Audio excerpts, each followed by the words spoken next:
Hi, welcome to Why Like Ike. I'm Dennis Weiss at work for Eagle Communications. These fine fellows work for all of us here at the Eisenhower Presidential Library Museum and Boyhood Home. Tim Reeves, Jim English, and we have the Eisenhower boy years to talk about today. Absolutely. Should be fun, right? Oh, it's a great story. Okay, great stories. The artifacts, we always put artifacts out here for Why Like Ike because this is a museum. Chinese checkers, AHS footstool. Abilene High School. Yep. Fun story. They never knew who made this one for sure because it only said Eisenhower on the bottom. And when they found this one for the museum, 5 of the boys were there together and they argued for 2 hours over which one actually made this stool. And they all claimed it all the way through life. No, sure. We never did know for sure which boy made this one. Yeah, isn't that the story of today? Absolutely. This family behind us on the picture was maybe at the historical view such a significant family, but in the picture they're just brothers. That's right. And mother and father, and they grew up right here in Abilene, Kansas. Absolutely. Yeah, cool story. All right, tell us something fun to kick it off. Well, there are always stories of the Eisenhower family. One of the fun ones for me was that kind of catapulted Ike's personalities when he first went to grade school. Of course, school was just across the street, sure, you know, from where he lived. And he came tearing across the playground one day and was bawling his eyes out. And his dad met him at the gate and grabbed him by the shirt collar and said, "Well, what's wrong?" And he goes, "That boy wanted to fight with me, and you told me to never fight." And David grabbed him by the collar, turned him around. I said, "I told you never to start a fight. Now, go back and finish it." Ike went back in on the playground and finished the fight while his brother Arthur watched over him because the boy's older brother was also there. And the Eisenhower boys were never going to let anybody take the better of them. There was always another one around to defend them. Heard that story in my own life, you know, generational thing. That was my dad's admonition as well. Never start a fight, but always be there to finish it. Yeah, absolutely. The expectation of finishing was there. Well, the Eisenhower family all were great finishers, weren't they? Absolutely, yep. Yeah, it's amazing how well those boys all did. I think it's probably maybe captured in a well-known quote by Ida when after Eisenhower Ike, the Ike we're all familiar with, became so well-known, and she was asked, you know, "Aren't you proud of your son?" And she said, "Which one?" Right. Because they were also successful, beginning with Arthur, the oldest brother, who became a vice president executive at Commerce Bank in Kansas City, and brother Edgar, successful attorney in Tacoma, Washington, brother Roy over in Junction City with his pharmacy, brother Earl, an engineer and media executive, and then of course Milton, who became very well known in his own right as a college administrator and government official. So I don't think my mom would have had that struggle. Which one of your boys are you so proud of? Were you an only child? No. There's the problem. No, but we're so blessed to have the repository of Dwight David Eisenhower, including the stories, but they're accessible to everybody. We filmed this show expressly to let people know what they can see, what they can hear, and what they can access here. And we put you guys, the experts, in the chairs to be able to tell the stories, to talk about the things, talk about the history, because you never know where the next Dwight David Eisenhower is. Could be in Abilene, Kansas. That's right. And so the expectation of, he didn't start out as a president of the United States or a 5-star general, he started out as a boy. That's right. In a little house right over there. Well, that's one thing that's so amazing about our holdings. Of course, growing up, they didn't know he would grow up to be Dwight Eisenhower, you know, Supreme Commander and President of the United States, but we really do have a lot related to his boyhood. You know, I mean, a number of photographs from that time period, a letter or two that he wrote as a boy, of course, all these great artifacts that were still in the home at the time, but it became an attraction to visitors. It's interesting to me that you do see something here like this game because there wasn't much money for this sort of thing in the Eisenhower's family. In fact, most of the either toys or sports equipment that the brothers wanted, they had to raise their own money with a half-acre vegetable garden that they grew on the east side of the home. And so this would be almost a luxury item, I believe, with the Eisenhower family at that time, which makes Yes. it of interest to me. Yes, that's so much of who they were. You know, the history is about recording the facts, and the facts of the Eisenhower legacy starts at a place where there are roughly 6,500 people today who are in the same circumstance, living in Abilene, Kansas, going about their daily lives, raising a family, doing the common things. Games may look a little different, but there you can still find a nice Chinese checkerboard game around town, I'm sure. But the Eisenhowers were just a local family when they started off in the Boyhood home. And I have to think with all those boys, boy, this rivalry must have been interesting. Well, it certainly is an interesting element to evaluate all the boys. You start with Arthur, who was the oldest, and certainly did take the role of the older brother, but much more of a standoffish brother. He was probably the bookwormish one of the older brothers. The biggest rivalries that we study is certainly between Dwight and Edgar. Dwight and Edgar at it their entire lives, all the way up through his presidency. I just recently saw a letter that Dwight wrote to his brother Edgar after Edgar had criticized him for his horrible presidential policies and that he probably should be impeached. Edgar was very, very, very far left, you know, very, very, very strong in his beliefs, and felt that Dwight just wasn't doing the job properly. You can go all the way back into early times and find those kind of stories.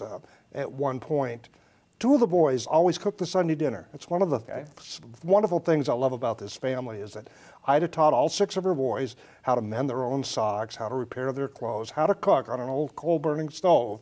So 2 of them were assigned the task on a rotating basis to cook the Sunday dinner.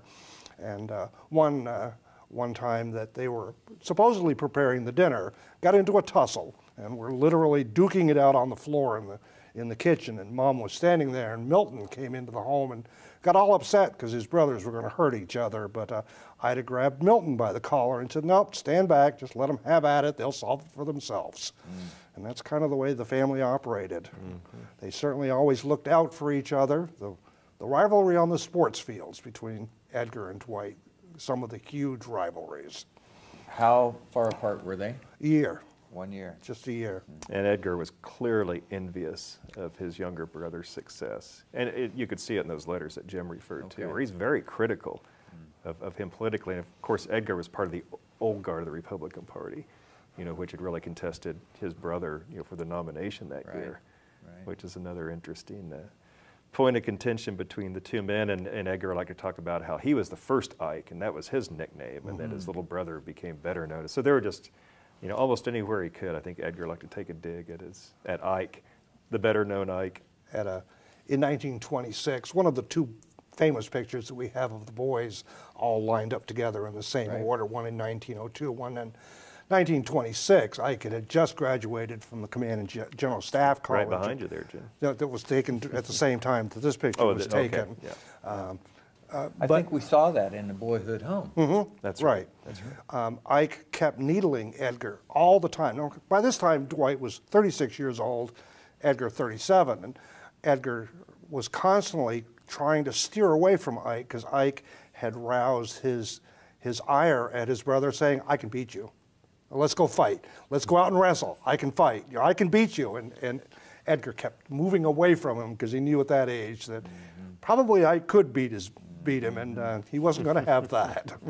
It's interesting. You know, we're filming this on the anniversary of the authorization of the Bill of Rights, not its creation, but when it was ratified. Correct. So, you know, from the founding of our country to the election that we just went through, it always amazes me that people say, oh, it's so acrimonious, these politics. When has it not been? Right. Exactly. When has it not Exactly. been? Even within a family, as we can see, Even like within the Eisenhower the brothers. family. We say this to each other, I think, probably, and we're all used to it, but you never know who's tuning in. Yep. Could be a first-time viewer who hadn't even thought about Dwight David Eisenhower ever in their life. You know, how important is it that we have these things, these stories, and the relevance. Why is Chinese checkers? Well, because the little boy that comes with Grandpa to visit here, he may not think anything about five-star generals, but he goes Chinese checkers. So the President of the United States played Chinese checkers. You don't know what will link to Right. people's interest or to their stimulus. When we give Boyhood home tours, I think one of the most awe-inspiring spots for visitors is when we get to the back parlor. You know, it's about a 10 by 10 foot room. And we talk about the fact that it was always separated from the front parlor. They used that living room as their nightly place to play together. They always met together. And everybody looks around and goes, but there's only 2 chairs in the room. Well, 6 boys spread out on the floor because first... There wouldn't have been room for 8 chairs. That's right. Yeah. And the first thing they did was to pass the Bible from one to the next, to do Bible reading, and even that was a competitive art in this family. Ida had memorized so much of the Bible that it was her expectation that her boys could do just as well. And the rule in the house was that you read until you made a mistake. Wow. So the boys didn't want to ire their mother or make a mistake, so sometimes those Bible readings could go on for a while. And I'm sorry, Jim, didn't mean to interrupt you there, but President Eisenhower said that really helped them in school because reading aloud in school was a major part of their grade school, grammar school curriculum. So it Reading aloud today, whether you're reading or speaking from your heart and mind, is so important for success today. If you look at, we're in the communication generation, right? Everybody's got a smartphone. You can communicate with anybody in the world anytime. Right. But the essence of communication, adding value to any process, is no more or less important today than it was then. And that is hugely important. That's right. Yeah. Eisenhower, you hear words spoken of him as a general, that he was able to communicate, I think, of Montgomery in one corner and Patton in the other. How would you like to have been in the middle of those guys? So, you know, I think we're here to talk about the boys and their family life. I would imagine that putting up with Edgar prepared him for conflict at the tightest level. It had to be able to resolve that. Absolutely. And that's what's so interesting. You look back to the Boyhood period, and as they say, the boy is the father to the man. And so you can look back to Ike's boyhood and see so many of these things that later became so important and relevant to his career in the Army and in politics. Yeah. One of the biggest stories that is a legacy is Ike and his temper. Had a horrible, horrible temper his whole life and worked very hard to control it. But he always had one fallback moment that he always fell back to in memory. At 8, his 2 older brothers had been invited to a Halloween party, and he felt that he should have been allowed to go, and his mother had said no. So he went out to where they had the orchard, just northeast of the house, found an old dead apple tree, and was literally beating on it with his fists until his fist became bloody. Well, his father came in, saw him doing this, and asked him why. It made his father angry, so his father cut a maple switch and made his bottom look like his fist looked like. Ike, at this point, of course, bleeding, went up to his room, had been crying for about 3 hours, and his mother finally came up with some medication, some salve to put on both wounded areas, and read him a Bible quote about controlling your temper. And he remembered that his whole life. Great lesson, great story. You can't rise to higher stature in America than Dwight David Eisenhower did, both civilian life and military life. Yeah, he reached the top. He reached the top, right? But that story connects him to struggles, to failures in his life that he had to Things to overcome, exactly. Things to overcome. Right. So you look at the greatness of the man, those formative years in the picture behind us and the stories and the artifacts in front of us, you know, that certainly made the man, didn't it, Tim? It really did. Another lesson he wrote about from those schoolyard days and the fighting that went on was that, you know, you can't let a bully intimidate you. You have to call his bluff. And he applied those lessons later as president and as general. So it was a very important time, of course, in his upbringing here. Another interesting thing about Dwight Eisenhower, and I was just in Texas at his birthplace. Okay. And of those 7 brothers, Ike was the only one born outside of Kansas, and yet ironically he's the one most identified with the state of Texas, but the brothers referred to him as the renegade Texan. Even though he lived there such a short period of time, he known as the only foreign-born son in the family. And Texas is very proud of Dwight Eisenhower's birth in Denison. That's funny. You know, inside my own brothers and sisters, you know, I can identify with that story. You know, you find things that make you different, or people will use to poke you or prod you. It isn't necessarily bad. It's just the way families are. Right.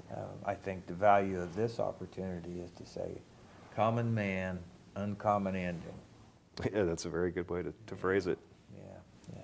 Oh, what's in the box? I have you've gloves. got the gloves. I do have the gloves. Another fun game that they knew how to play. Them on.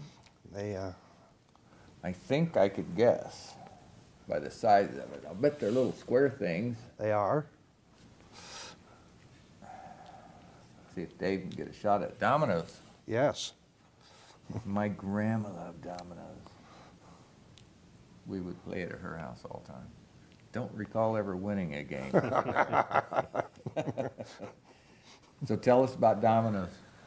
Just another one of the games that they had. You know, the options for game after Bible reading was when they had their family entertainment time. So Lone Star, I'm sorry, Jim, but isn't that interesting? Another Texas reference here in the domino box. Yeah, but the picture, well, I started to say the picture's not a Texas because you got pine trees on one side and a gulf with three masters, ships in the harbor there. Some piney woods. I'd say that's not Texas, but what a great representation. A little pack string, got a cabin. From sea to shining sea, it kind of looks like to me. I think that's what the theme there is. Well, that's terrific. Wow. But Jim, as you were saying, that was... And I got to hold it. One thing they could do after their Bible reading was participate in some family activities like a game. The most common one, of course, always was Ida's piano. She was so proud of that piano.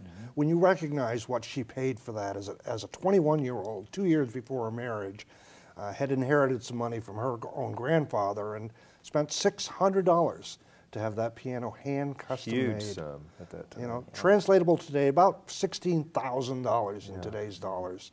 But that was one of the most common entertainments. The boys would get up off the floor, gather around Mom, and they'd sing at the piano, regardless of whether they could sing or not. Ike's reputation for that, kind of famous through the years of people going. Like to sing old Army songs at parties and that kind of thing. And I believe Milton was the only one who ever developed any kind of proficiency on the piano. But they all played, didn't they? No. I think she attempted. Okay. Yeah. Well, I remember from the Boyhood home tour, like Mom made them all try or something. Right, yeah. Gave lessons. Or Yeah, the story is that Dwight lasted about 20 minutes before Mom's patience wore out, and he took off out the back door to go play ball. Well, we've got 2 minutes left to wrap up the Boyhood of Dwight David Eisenhower. How do you do that in 2 minutes? Well, I'd say another one of those continuities from the boyhood to adulthood are games. Eisenhower loved games, and as an adult would play Scrabble with Mamie, and then of course loved cards early on, poker, and then bridge. But you know, he was very sociable. He liked these kind of group recreational activities. So I think again, you see it going back to his earliest days. Well, I have to tell you that continuity is still going on in Abilene today. They have game nights down at Great Plains Theater now, and people are just showing up to do this. Old-fashioned games, not old-fashioned games, not apps on their phones. Nope, they just come and play board games and things like this. So again, Dwight David Eisenhower, so relevant to everything we do in Abilene. He would have fit right in. Fit right in. Wouldn't that have been great to have him? Yeah. Okay, guys, we had a great time talking about the young Eisenhowers and how important their family life was in Abilene, Kansas. We're so happy to have a chance to bring this to you at home on your television set and on your internet appliance. I'm Dennis Weiss. I work for Eagle Communication. Mr. English and Mr. Reeves work for you at the Abilene one and only Eisenhower Presidential Library, Museum, and Boyhood Home. Had a great time. Thanks, Thank you, guys. Dennis. Thank you, Dennis. We'll see you next time. Have a great day.